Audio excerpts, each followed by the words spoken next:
Hopefully this is not a tsunami sort of flooding. Maybe, we don't know, this could be sewage flooding for that matter.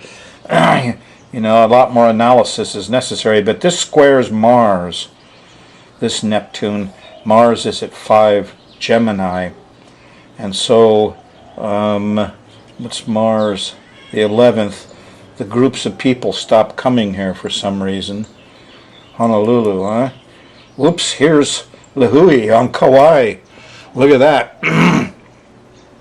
Neptune at 522, midheavens at 504. So again, we come back to the same place, and that is that, especially that half of Kauai facing Oahu. You know, if you're living in Hanapepe and you need to get, where am I? Hanalei, and you want to get over that bridge. Whoa, June 8th, yeah, is a new moon, and it kind of says there's going to be flooding and trouble, and this could be a tsunami alarm too, I suppose, because Neptune squaring Mars, people are overprotective and overly scared of this new moon. Noticeable too that Neptune, of course, rules Pisces. Pisces rules the midheaven. This is a very public event. So we found one place, and it's right smack here in our islands. You know, so word to the wise, if you're on the western part of Oahu and the eastern part of Kauai most especially, but Oahu and Kauai in general could take this. And it's real peaking out on June 8th. Plus or minus a couple days, you're going to see Neptune mischief. Okay, let's switch to astrocartography. Here's the way that new moon on June 8th looks on the world map here. And of course what we're looking for is Neptune on the angles. And here we are in Hawaii, and sure enough, we got Neptune up here on the midheaven. And the line is running right down through the Kauai area here. Uh-oh. And here's the sun crossing over here also. And the moon. So we're thinking about ourselves a lot. The sun and moon are on the rising sign. And, okay, so we're going to have 4 of these areas where Neptune's on the angle. Huh? Over here, here's where Neptune opposes people. And this is where you're kind of, we got a public Neptune on the top of the chart. Over here they have the enemy, or the other people. Folks are lost. Here's fear of water, fear of flooding, fear of bandits, etc. And this line, of course, runs right up through, wait, what's that? It's going through, better check this out. Okay, there it is, Neptune on the descendant.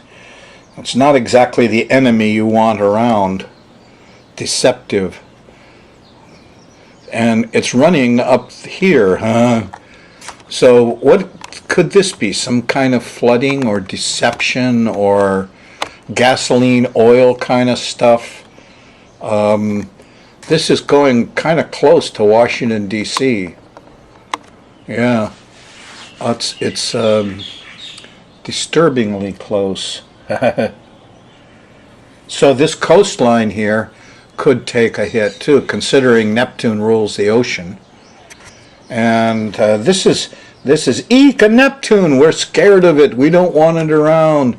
We're fearful. This is the enemy, okay? On this side, on the 7th house. Now this may be the least dangerous of all. This is Neptune on the rising sign, the white line. And so here's a place where you feel religious inspiration, or a little lost, or a little confused for some reason. And it's not, doesn't seem to be, maybe this could be, no, I don't think it's worthy of our consideration. Okay, here, this is a different matter. Here's Neptune on the IC. IC is the bottom of the chart. Here's your home. So here's where your house gets flooded. And what is that? It's the Horn of Africa, right up through the center here. Which one am I tracking? The left dotted line. Well, that's interesting. It's going right through Europe. Okay, here's a little closer look. It's going up through Greece. Here's Athens. See? And up through, well, what's this? Belgrade, Yugoslavia? So I don't know what. You're away from the oceans here.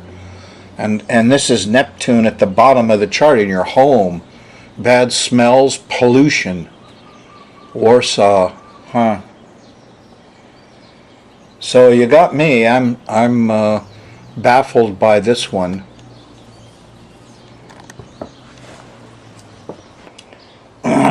that Neptune on the bottom in your home does run up through the Scandinavian countries here. So there could easily be liquid problems, ice, that kind of stuff running through here. At least up here. See, this is Saturn on the rising sign going through here, this top white line. That's I'm cold.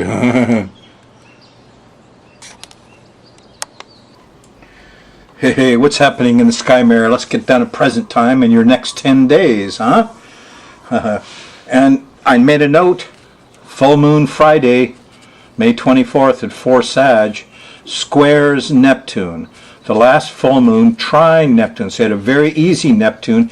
To me, that's like the whole thing was flowing. Something was flowing, like the pipeline or the gasoline or the...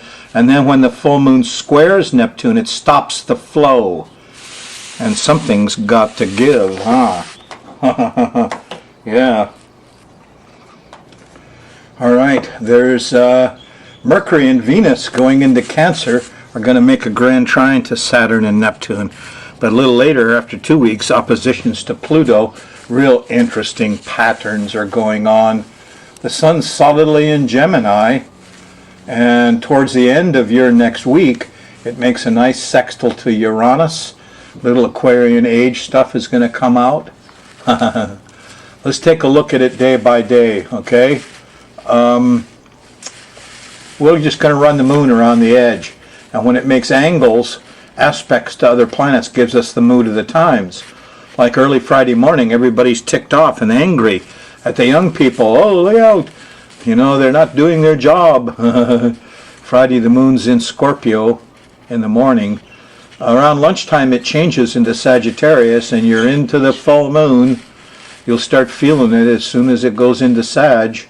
Here it is in the afternoon, Friday, and the full moon is squaring Neptune.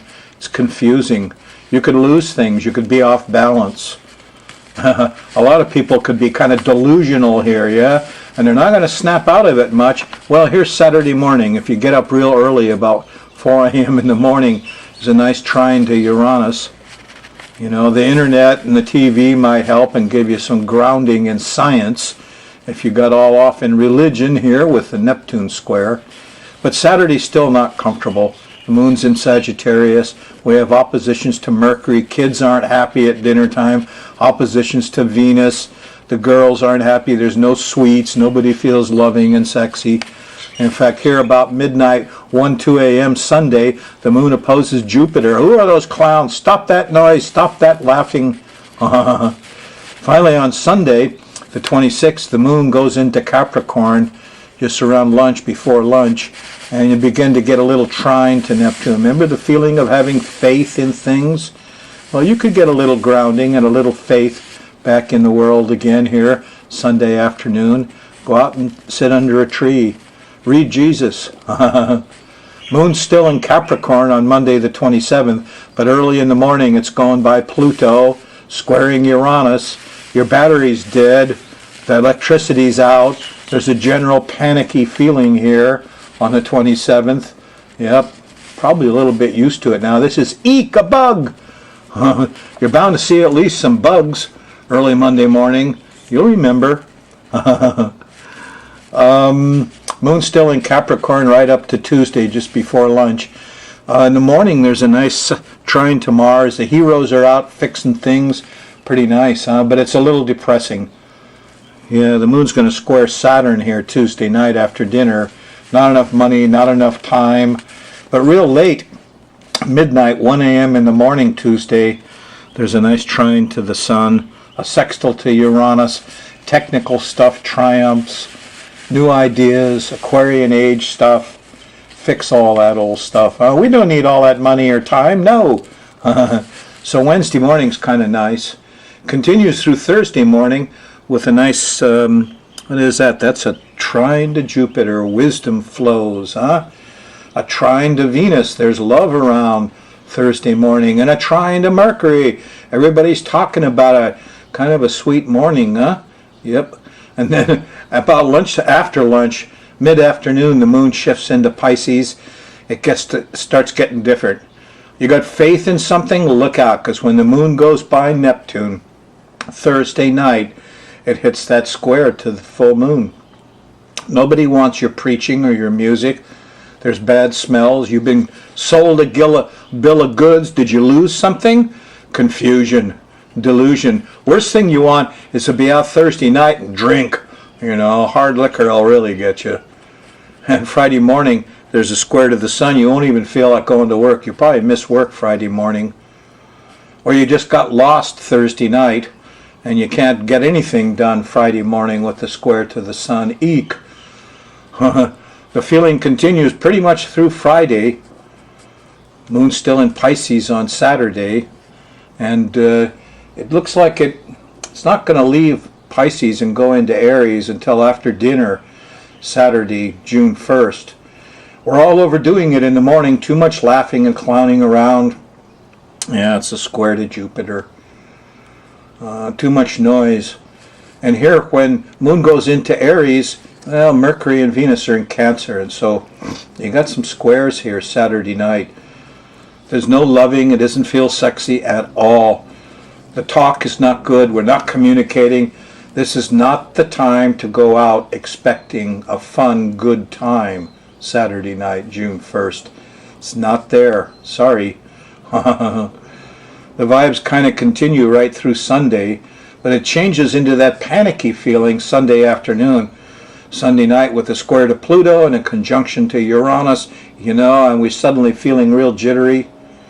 There is a sextile to the sun late Sunday night, and even after the jitters and the panicky feeling you had earlier, you can probably make a plan and somehow get around a lot of this stuff. That's the way it is this last week of May. Finally, if I may wax spiritual for a little bit, remember this? How I Met Your Mother.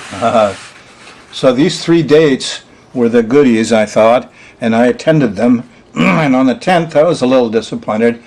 The passage on the 11th was a little better, but I had kind of forgotten. And here on the 12th, strange thing is I didn't know this was Mother's Day.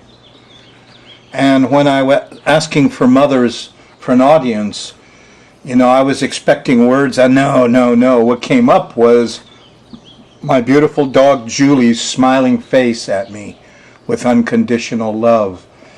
And I knew that was Mother, and I said, "Oh, welcome, Mother. I'm so happy to see you," just gushing all over. I won't tell you all about it, but I had a wonderful visitation from about 2:45 clear up to almost 3. It was a little late, but it was wonderful. Here's just a little taste of it. She gives you pictures and emotions. Don't expect. She showed up with the smiling face of Julie, my dog, and finished with this from Nature Boy by Nat King Cole. Unconditional love. Aloha.